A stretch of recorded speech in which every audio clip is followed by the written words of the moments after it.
Hi guys, dito na kami. Paalis na kami sa apartment ni Cousin.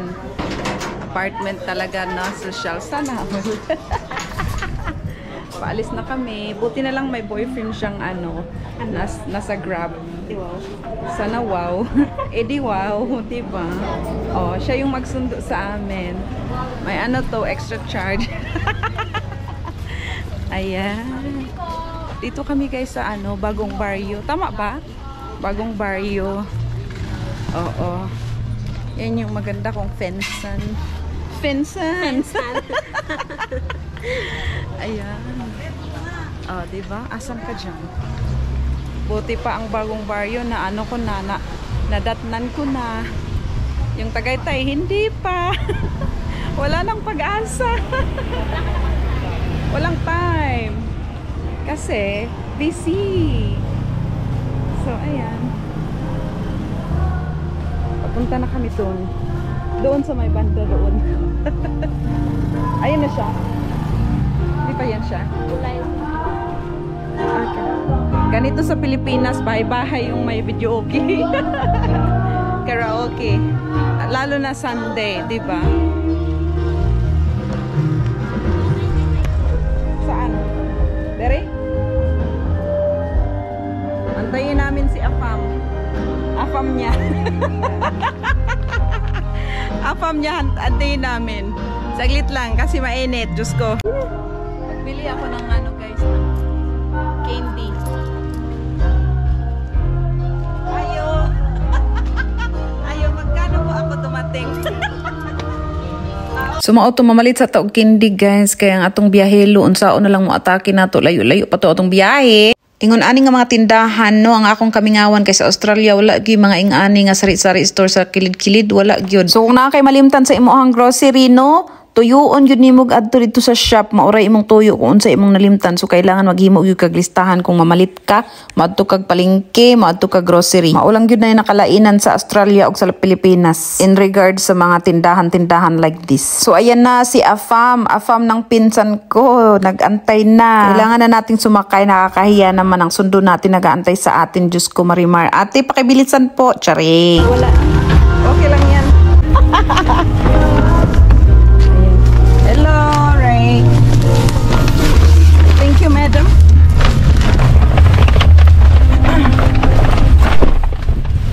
Hala, sige, vlog for more. Sobrang init. Super init. Thanks, Ray. Ray dapat or Ray? Ray or Ray? Pareho raman na. Pareho is the same daw. Ayan guys, papunta na kami sa Taguig. Doon tayo mag-check-in. Ganito po yung setup yung mga Grab yung driver, iba yung meron silang ibang cubicle. Separate, kumbaga for protection. Diba? Which is good.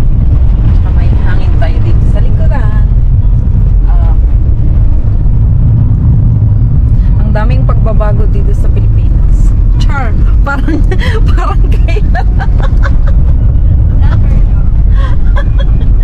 Kasi kagabi kami guys, nag-LRT. I did not know na iba na pala talaga yung section sa mga babae. Kumbaga sineparate nila yung babae sa lalaki. Paano kami mabakla? Saan kami kami bang mag-adjust? Charot.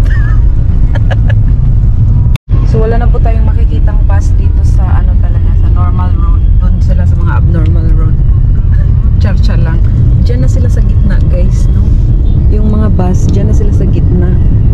At saka yung mga jeep, konti na lang yung bumibiyahe kasi diba yung parang tatanggalin na ata sila sa road. I don't know kung anong gagawin nila doon. Pero yun, ayun, may bus doon sa gitna. Ayun, no? Diyan na yung daanan nila. Hindi na sila pwede sa gilid-gilid sa normal road. Ayan. Ay, sorry naman. Agad-agad nag-Makati. Makati na. Ay, Quezon City pala. Ayan, SM North EDSA.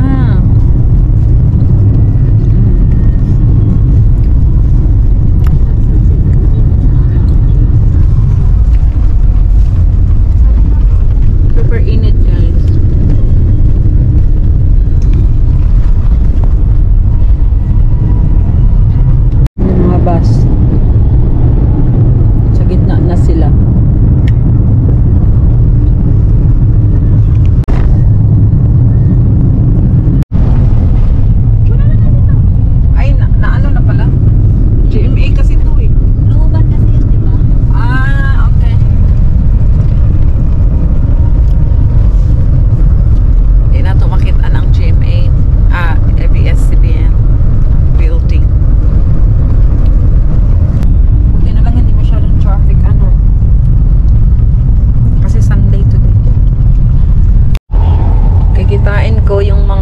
sisters kong sila Mark.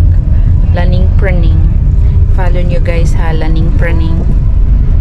Yung sister ko na ano, mga Bisaya din. From Leyte. Tolosa, Leyte. Buti na lang talaga may afam si Pinsan. Ay, hey afam. Hi Ray, thank you so much for taking us to Taguig. Ayan, malapit na tayo guys. Konting tiis na lang. Ayan po. Ito po yung pinsan ko. Anak po yan ng kambal ng papa ko. Sing edad ko lang din siya. 20. Charot! Ayan, i-flex lang natin yung mga building na yan kasi dati-rati yung nakatira ako dito sa Manila. Noong mga panahon na wala pa akong plano sa buhay ko kung ano ba talaga ang gusto ko. Ano ba talaga yung gusto kong makamtan sa buhay ko. Yun yung mga panahon na parang talagang go with the flow lang ako, mga barkada, ganyan-ganyan. Wala talaga talagang hindi ako seryoso sa buhay ko dati-rati. Nung palang immature pa ako, growing pa ako, or something like that. Alam mo yun na pariwala talaga yung buhay ko dati. Ang ibig ko pong sabihin, gala po ako dati nung nandito ako sa Manila. That was years ago. Eh, wala ka namang mapapatunayan sa magulang mo kapag nandun ka lang palagi sa kanila, hindi ka lumalaban sa buhay, eh, talagang aalis ka at papatunayan mo sa sarili mo na kaya mong manguhay para sa bata mo, sa pamilya mo, ganon. Eh, kung magre-rely ka lang din sa parents mo, eh, anong mangyayari sa'yo? Doon ka lang nakatinganga. Wala namang chances talaga doon sa atin, lalo na kapag hindi ka talaga nakagraduate ng college. So, may nag-offer sa akin na mag-work daw doon. Dadalhin ako from, probinsya, sila na mamasahe, edi greenup ko na para yun yung stepping stone natin, di ba? Kaya that time, nakipagsapalaran talaga ako sa mga etus doon sa Kamanilaan, para makikita kung anumang swerte ang meron ako. Kung may swerte pa bang darating sa buhay ko or puro na lang kamalasan sa buhay ko. Etos. Basta, yun. Nakipagsapalaran ako sa Maynila for years. Sa mga panahong yun, guys, natuto ako sa buhay. Na-experience ko yung one day, one eat lang talaga ako dati. Sobrang hirap at saka wala kang matatakbuhan na agad-agad. Yung pamilya mo ang layo-layo pero kasi ma-proud ka, hindi ka basta-bastang bumibigay. Papatunayan mo sa sarili mo na makakaya mo, mamumuhay sa malayo. Pero syempre, iniisip ko yung anak ko na iniiwan ko doon sa mama ko. Kasi si Anakis talaga ang dahilan bakit ako nakipagsapalaran sa Manila. Malay mo, andito yung swerte para sa aming dalawa, diba? Sa aming pamilya, diba? Kaya yun ang dahilan. Ay, naku po, napadami ata yung yaw-yaw ko sa inyo, guys. Andito na pala kami sa McKinley Hills. Sa ngayon, hinahanap po natin yung Alexandra Tower kasi doon tayo titira for 2 days, for 2 nights. At ito na nga yun, finally, nakita na natin. Makapag-check-in na din tayo at makapagpahinga. Talagang masakit ang ulo ko sa init. Sobrang init sa Maynila, talaga, promise. O, diba? Napatagalog ako. Eh, kasi Australian citizen na tayo, ang hinahanap sa akin yung Australian passport kasi wala akong national ID dito sa Pilipinas. O, diba, Australian? Sana all! Aussie, Aussie, Aussie! Oy, oy, oy! So, ayan, andito na tayo sa Alessandro area. Ito yung mga mailboxes nila. Andito yung nakalagay yung susi natin kung paano tayo makakapasok doon sa unit na titirhan natin for a couple of days. Maganda dito sa BGC, mag-Airbnb, guys, kasi magaganda. Safe ang mga building nila kasi may mga guards sila, ganar. At saka peaceful din yung area. Meron na tayong susi. Hay naku, kinapoy na akong magtagalog sa magbisayan na naman tayo, ha? Okay lang ba? So, ayun, naana atong susi. Pasaka na ta dito sa taas kay adto ta sa pinakatuktok sa bundok, charot. So, padayon ta sa atong rampa diri, amo paso ta sa front reception area. Bayot! Okay, musulod ta diri nga side kanadre ang elevator nga may magdala nato, maghatid sundo up and down. Bayot kung asa ka mo adto. O, diba, social? Excited na ako, guys, kasi magkikita na naman kami ni Alan and Mark. Alan and Mark. Daming Mark sa buhay ko. Diyos ko. Hi, salamat ni abot na jud ta sa 100 floor bayot. Charing! Bitaw ni abot na jud ta diri ang floor ato nang pangitan atong unit. Og sa dihang nakita na dayon nato, no? Ang dali ra kaayo basta uptick ta mo basa og mga numbers. Bright jud ta. Anyway, ato nang ablihan hanggang haan sa langit, day. Oh, hello. Ito na tayo, guys. Ayan, toilet talaga ang nag-welcome sa akin, Toilet agad. Ayan. Hello, good afternoon. Ayan. Wow, this is really nice. Beautiful. Oh, very tidy. Actually, 4 people can stay here, but I've only put 2. So we have coffee, toilet rolls. Ayan. Ito yung toothbrush, I assume. Ayan. Meron tayong visitor pass, guys. So mag-login tayo sa front desk, and then we have to leave an ID over there while you're staying in this property, which is really fair, diba? I need to get the aircon. Where is the aircon? Yes. Very hot talaga. Meron siyang aircon, guys. Very nice. I like the bed, actually. I love it. Very feminine. Let's put the aircon on. And then here is the cupboard. Ayan. Oh, diba? Ganda. Meron tayong study table, which is really nice. Ayan. And let's go outside. Meron tayong mini me. mini mirror. And let's go outside. Ayan. Oh, holy shiva. My goodness. Oh my god. This is our view. Kahajab kaayo. Oh dear. Holy dolly. Wow. Hajab. Ayan. Jesus. Pasok tayo sa loob, guys, kasi parang nahihilo ako. Ako ay nahihilo. Diyos me, Marimar. Ay. So, ito yun na, guys. Ayan, meron tayong mga kitchen. Mga kitchen daw. Meron tayong kitchen. Washing machine. It's really nice. And then, ayan. I like their microwave. Merong lutuan.